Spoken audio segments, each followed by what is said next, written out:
Tonight I'll talk about joy.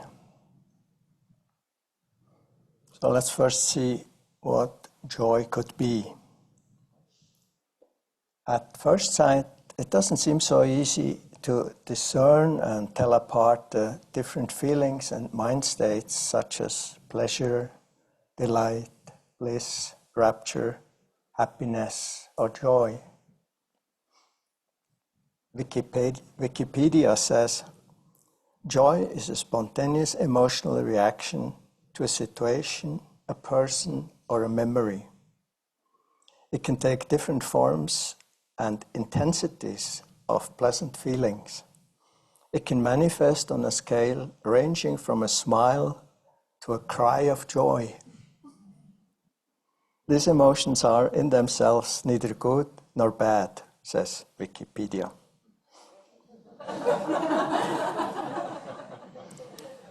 In fact, joy can have different qualities and can be motivated by different mind states or intentions.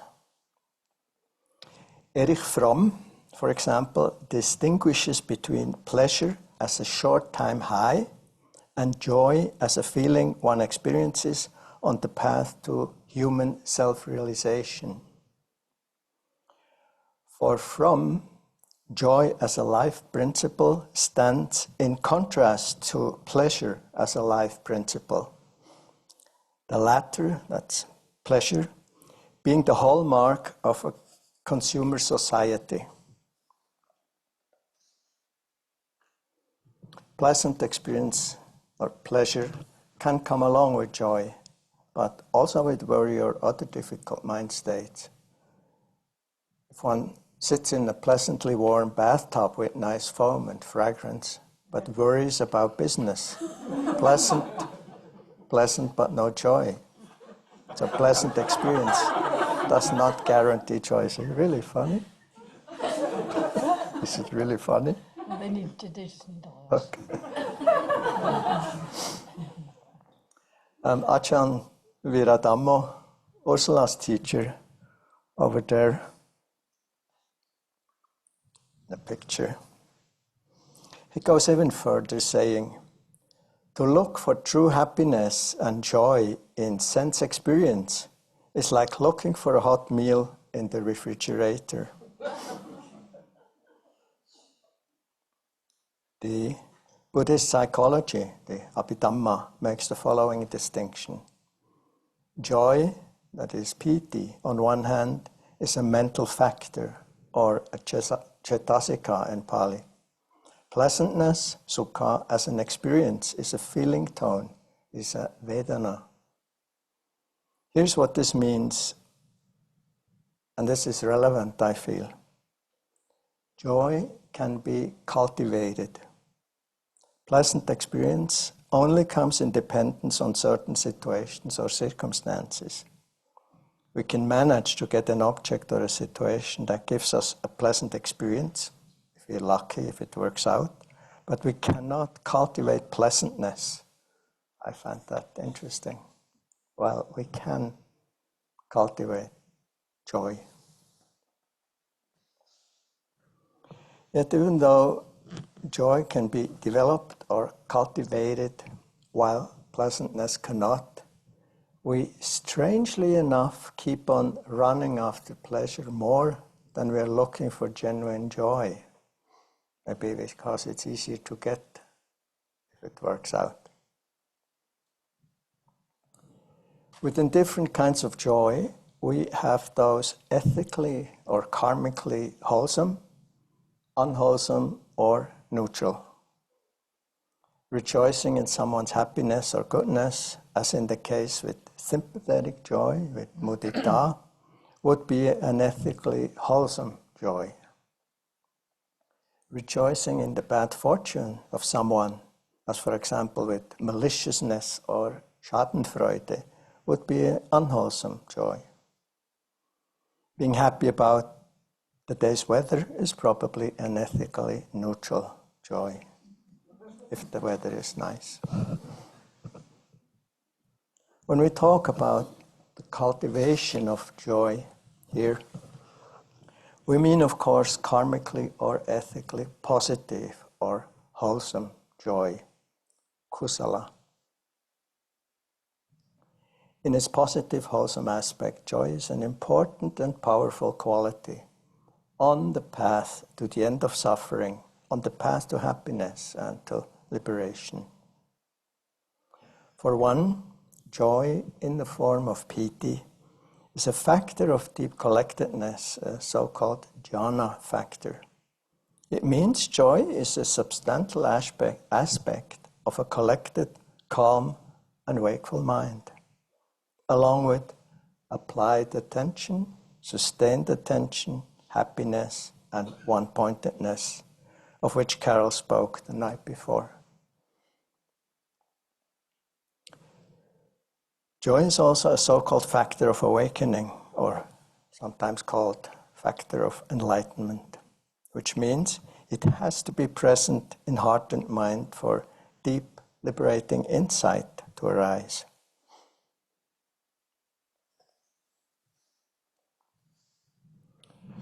Supposedly there is a statement by the Buddha saying, joy is the gateway to Nibbana, to the unconditioned.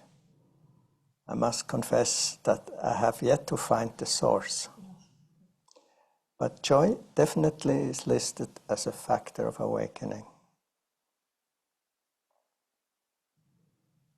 Now I look at the various ways and means at hand which enable us to discover and cultivate this wholesome quality of joy in our hearts and minds. James Barras, a friend and colleague of ours, who is the founder of the program Awakening Joy, suggests to incline one's heart towards joy in order to awaken and strengthen joy in oneself. Inclining one's heart towards joy. And Sonja Lubomirsky of the University of California, who is researching the psychology of happiness, says, it is meaningful and it is possible to cultivate inner happiness, meaning contentment and joy. Inclining the heart towards joy is a practice. Unlike the search for or the running after pleasure. The Buddha said, whatever one frequently thinks and ponders upon will be the inclination of one's mind. So if we're often busy ourselves with angry and aversive thoughts and speech, with criticism or fault-finding, then our hearts and minds will develop more and more aversive tendencies, which means less and less joy and happiness. As Robert Stoltz, famous composer and director of orchestras, says, those who get upset about something, even for just a minute, should consider that by doing so, they are losing 60 seconds of cheerfulness.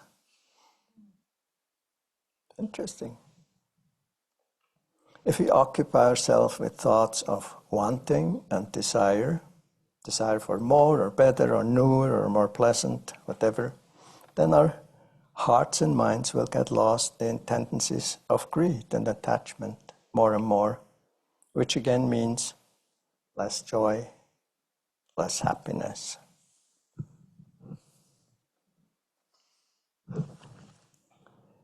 That's why the following statement of the Buddha is so important. He said, this joy, this gladness in connection with the wholesome, this I call a means for the mind to overcome anger and enmity.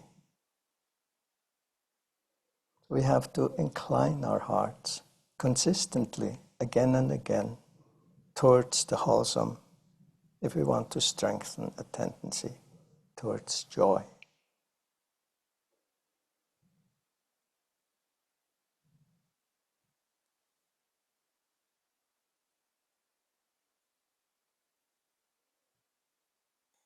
There's a Tibetan statement of wisdom.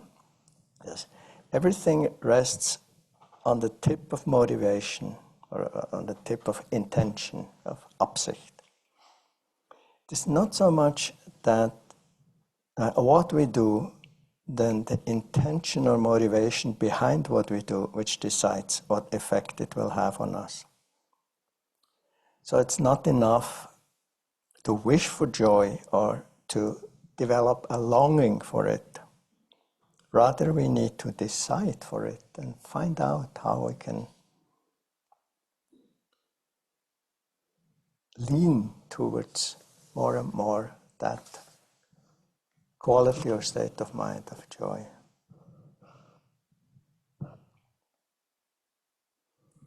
So we look at our minds, or into our hearts mindfully to see where our habitual tendencies go. Do they move towards seeing what is wrong and towards aversion?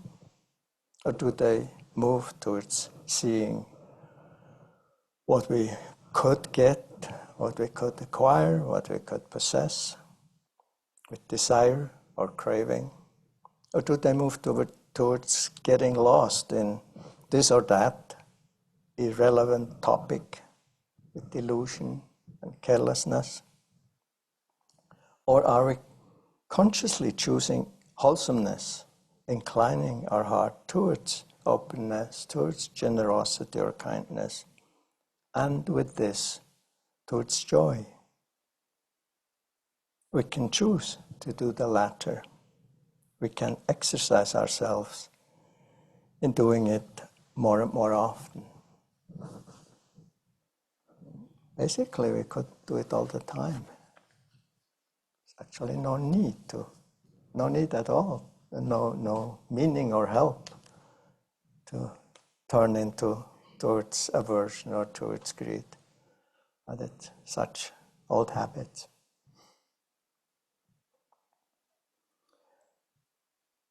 What else can support us in inclining our heart towards joy?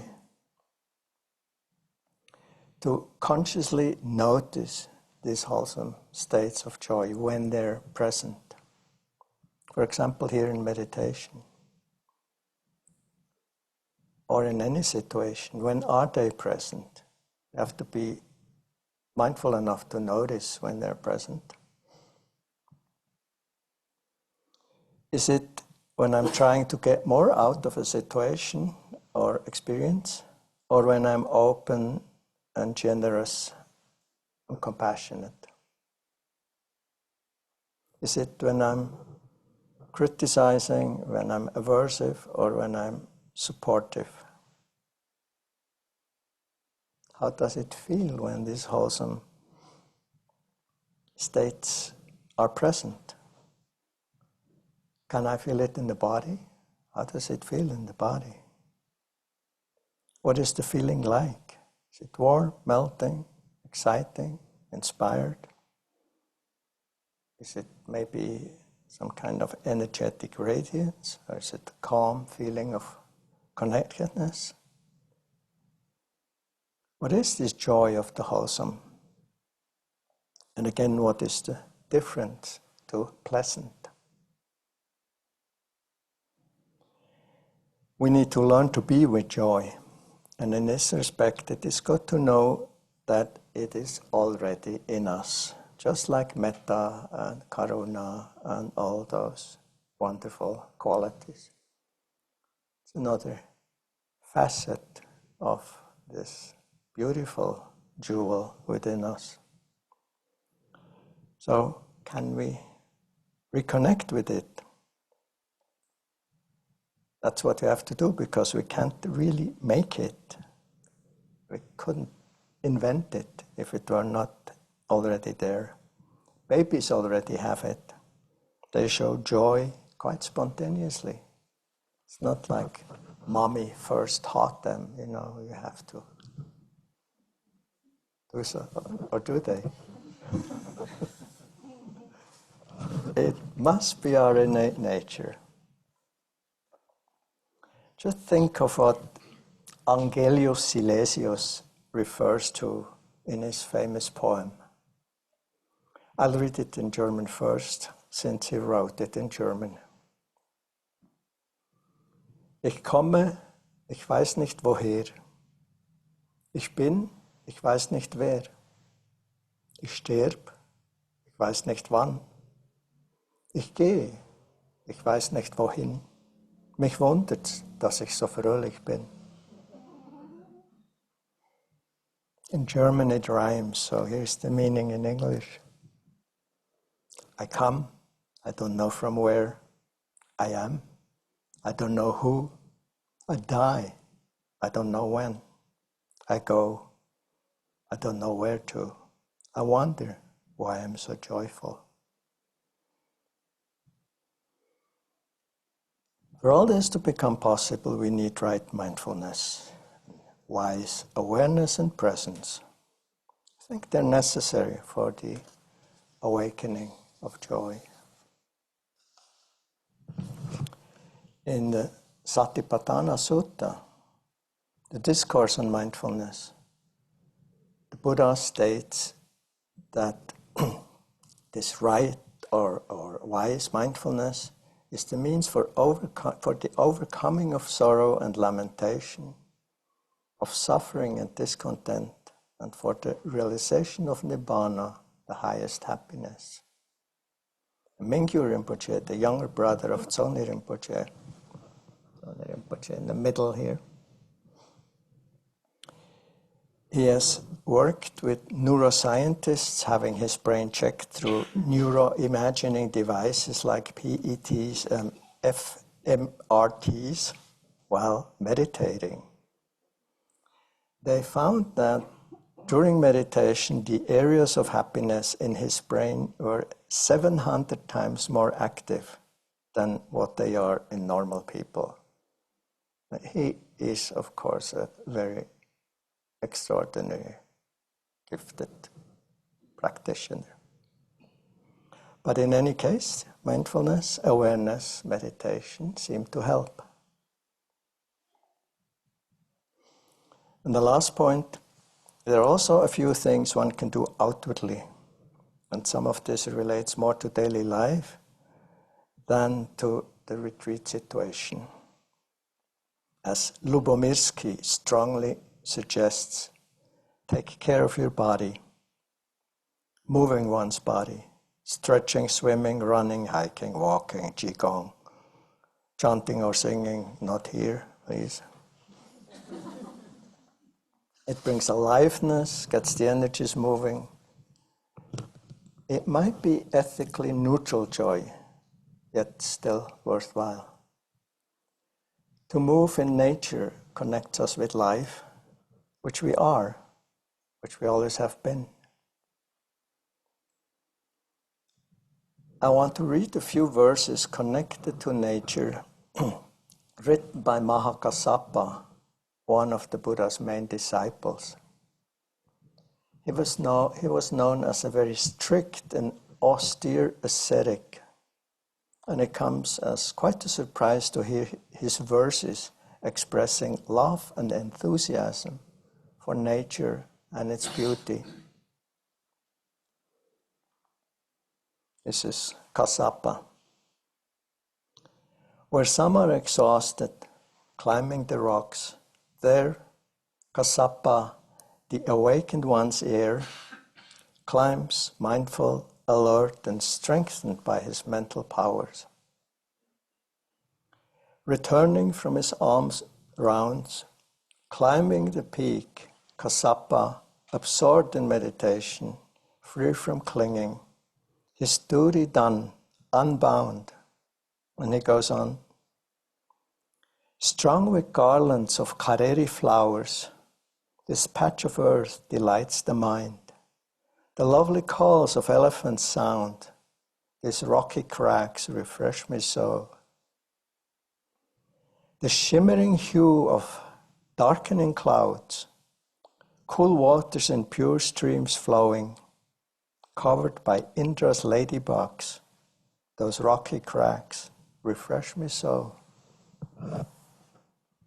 Uncrowded by village folk, but visited by herds of deer covered with moist carpets of moss. These rocky crags refresh my soul.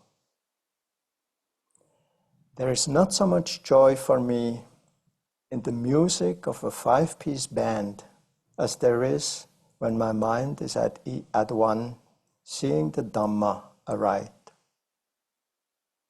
So renunciation, discipline, and joy can go together.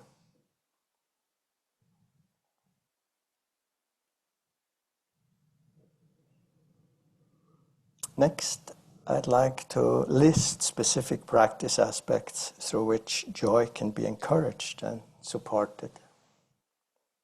These aspects or areas are ethical conduct, which I'll leave out so this talk doesn't get too long. Generosity, gratefulness, forgiveness, playfulness and humor, loving kindness, of course, sympathetic joy, and bodhisattva practice, and of course collectedness, samadhi. Samadhi is a great source of joy, and Carol has already been talking about it 2 nights ago. So next is generosity. From generosity, from dana, joy arises. When we give, when we're generous, we feel connected to those we give to. Whether it's material things we give or supportive and helpful words, whether it's money, whether it's time or attention. When we give, we feel rich and joyful, and we're in that mode of generosity.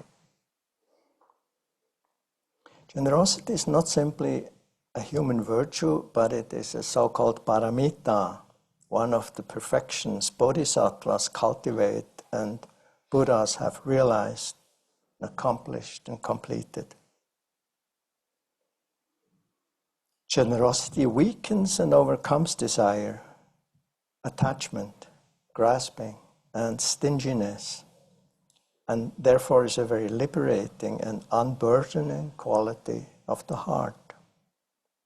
We're more at ease and more joyful, and our life becomes more meaningful and rich. Lao Tzu said, "The wise don't accumulate things, but the more they do for others, the more meaningful their life becomes. And the more they give to others, the greater is their abundance. And with it, their joy."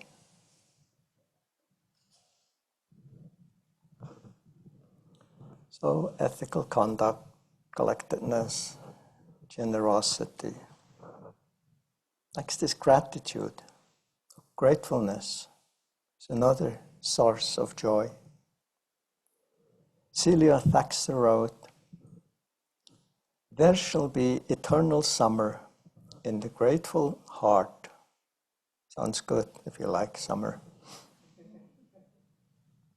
We can be grateful for and rejoice in all the good things which happen to us in life. This is by David Steindl-Rast, Austrian-American monk, poet, and activist on joy and gratefulness. Ordinary happiness depends on happenstance, on glückliche Zufälle. Joy is that extraordinary happiness that is independent of what happens to us. Good luck can make us happy, but it cannot give us lasting joy. The root of joy is gratefulness, dankbarkeit. We tend to misunderstand the link between joy and gratefulness.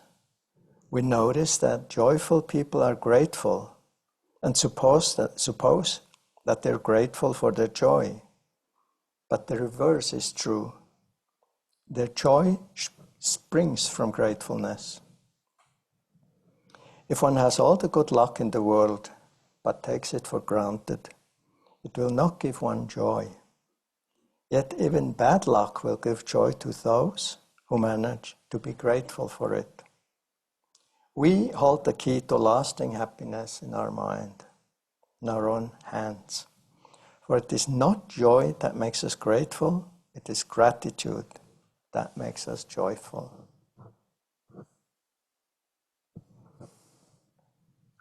And the following shows that we could even be grateful for misfortune and difficulties if we train ourselves in this way.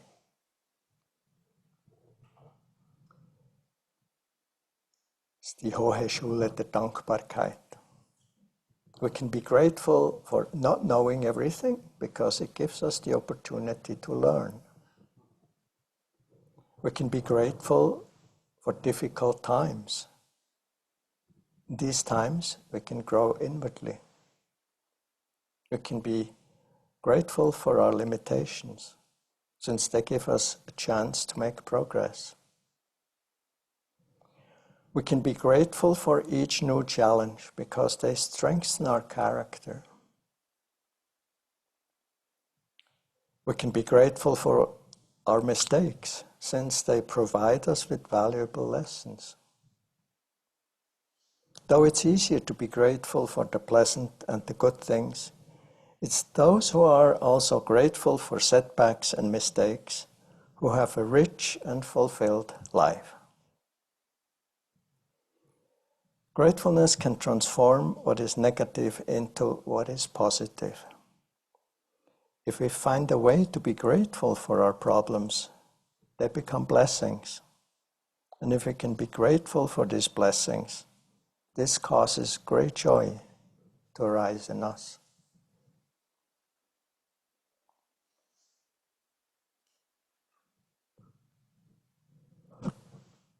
So, generosity, gratefulness.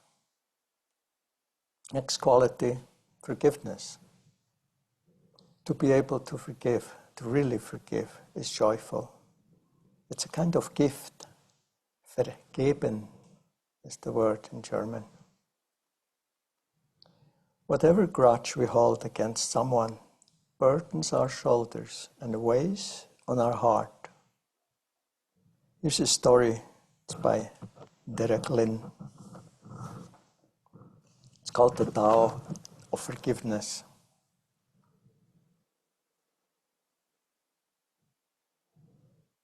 One day, the sage asked the disciple to think of all the people who he was holding a grudge against. Das ist ein Groll oder Missgunst oder nachtragend sein. Especially those who he could not forgive. He had to inscribe the name of each of them on a potato, put it in a sack and carry it around for a week.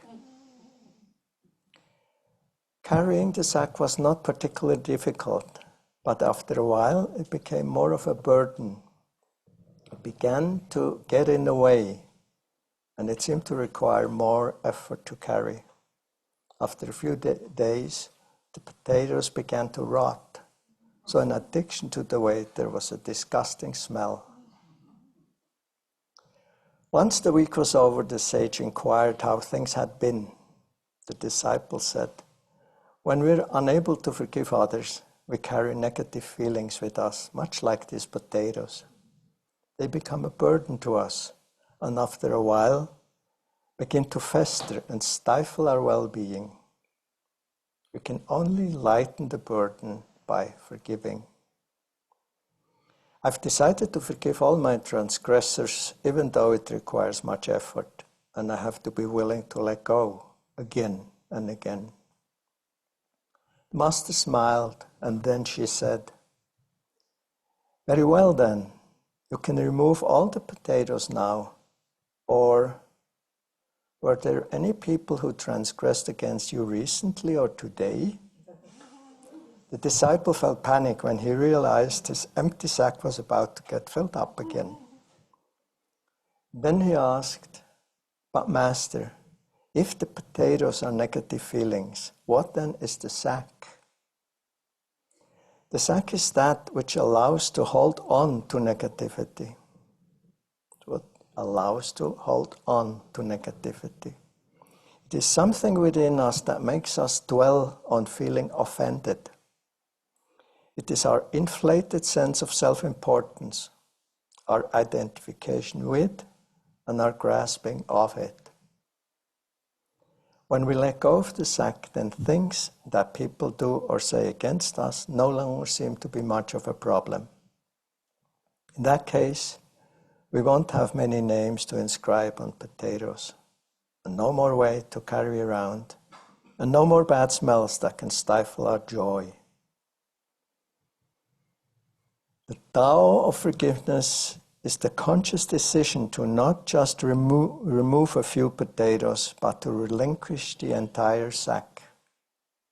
In this way, the innate qualities of the heart will shine unhindered. Kindness, generosity, and joy.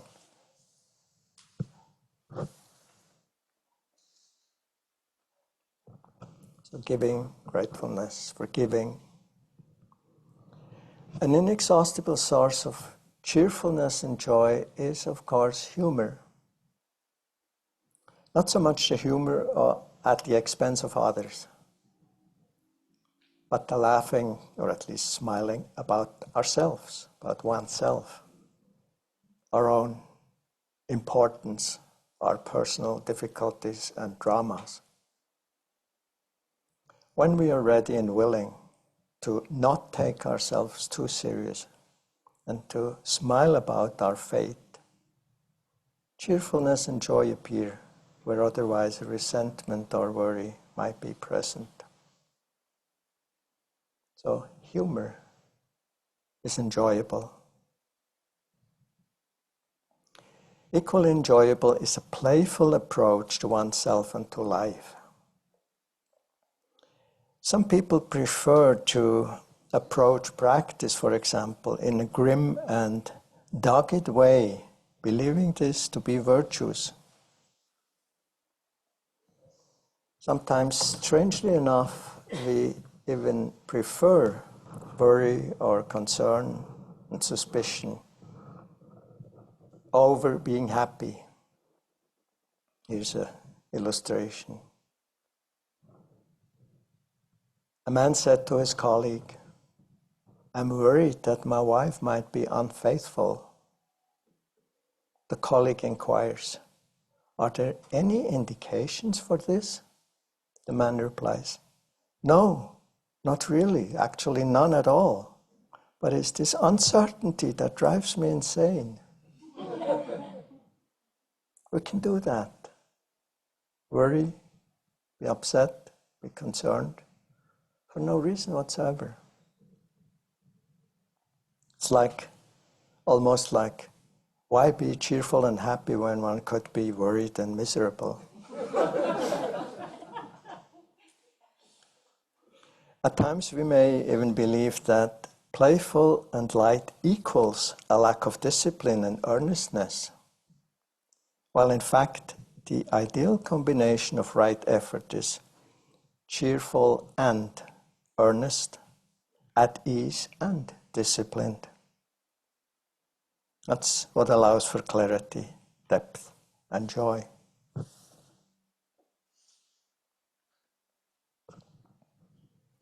Metta, loving kindness, is an ideal breeding ground for joy. When we manage to put the far enemies of metta, annoyance and hatred, out of action and manage not to get caught in its near enemies, desire or attachment, then our minds will abide more frequently in connectedness and in joy, as you hopefully have experienced. To train in a way that lets goodwill and kindness become more and more second nature also means that the usual thoughts of comparing, evaluation, judgment, and condemning give way to an inner atmosphere of openness and joy. It's not just the moments, it's the inclination of the mind. And the same is true for sympathetic joy, for mudita, for Mitfreude. I'd like to quote a few verses by Shantideva, the 8th century Indian poet and bodhisattva. Verses which convey this inner mood. He wrote, "Gladly do I rejoice in the virtue that relieves the misery of all those in unfortunate states of existence. And the virtue that places those with suffering in happiness. I rejoice in that gathering of virtue that is the cause for awakening. I rejoice in the final freedom of beings from the cycles of suffering. I rejoice in the awakening of the Buddhas and in the stages of realization of the Bodhisattvas. And with gladness I rejoice in the wholesome wish of bodhicitta, of great compassion, as deep and as wide as the ocean, wishing for all beings to be happy and rejoicing in their beneficial deeds. There are countless opportunities to rejoice in the success, in the well-being and the happiness of sentient beings, instead of getting drawn into envy or jealousy. Again, generosity, gratefulness, forgiveness, playfulness, kindness, and appreciation. As another point, I'd like to mention bodhicitta, the altruistic motivation and practice of the bodhisattvas. It's the determination to give up self-centeredness and to aspire to the highest realization for the welfare of all beings, of all of life. When we care for the welfare of others, out of genuine connectedness and compassion, our own problems and suffering become a lot less important. We stop getting in our own way, and life gets simpler, lighter, and happier within. Mark Twain saw this when he wrote, "The best way to make oneself happy is to try to make others happy." To me, again, a beautiful example of this is the Dalai Lama. In spite of the extremely difficult predicament he and his people are in, he is someone with a very tangible, quite contagious sense of joy. And his joy comes from his compassionate aspiration. Expressed in the following verse, again by Shantideva, which he, the Dalai Lama, declared to be one of his most important ones. And I would like to close with this. For as long as space lasts, and for as long as living beings remain, until then, may I too abide, devoted to dispelling the suffering of the world.